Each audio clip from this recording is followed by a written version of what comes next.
ओम श्री गणेशाय नमः।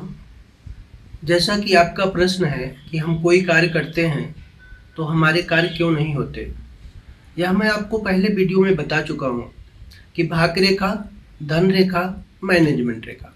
अगर हमारी भाग्य रेखा कम है, गाड़ी में पेट्रोल नहीं है तो गाड़ी कैसे चलेगी, ये हमें समझना चाहिए। तो अगर भाग्य रेखा कम है तो सीधी सी बात है कि हमारे जीवन में कामकाज में रुकावट आएगी।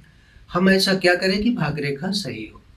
नंबर 2, अगर हमारी भाग्य रेखा अच्छी, हमारे सारे काम हो रहे हैं लेकिन व्यवसाय चल चल के टूट जाता है, यानी हमें मैनेजमेंट हमारा कमज़ोर है, मैनेजमेंट रेखा हमारे हाथ में डाउन है, उस पर हम विचार करें, उसको सही करें। हम एक जगह बैठ करके पूरे प्रदेश में, पूरे देश में कार्य कर सकते हैं। लेकिन अगर मैनेजमेंट नहीं है, गाड़ी चलाना नहीं आता, तो हम अपने गाँव में भी गाड़ी नहीं चला सकते। ठीक व्यापार की भी स्थिति वही होती है। तो हमारा मैनेजमेंट कैसा है उसको देखें। अब हमारा कार्य भी चलता है, व्यापार भी बड़ा होता है, लेकिन पैसा नहीं रुकता, ये भी एक समस्या है बहुत जगह। तो अब हमारे पास अगर धन रेखा नहीं है तो पैसा कैसे रुकेगा, तो इस पे हमें विचार करना चाहिए। तो इन 3 बिंदुओं पे हम विशेष विचार करें, क्योंकि यह मेन चीज़ें होती हैं, गाड़ी, ड्राइवरिंग और पेट्रोल, यानी मैनेजमेंट, भाग्य रेखा, धन रेखा।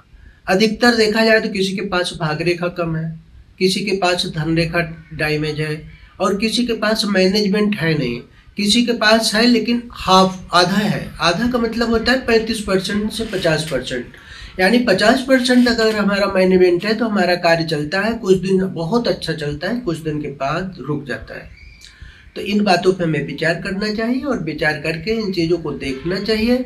हमें जानकारी नहीं होती, जैसे बीमारी होने के बाद हम डॉक्टर के पास जाते हैं, उसकी जानकारी लेते हैं, ठीक उसी प्रकार इसकी भी हमें जानकारी लेनी चाहिए।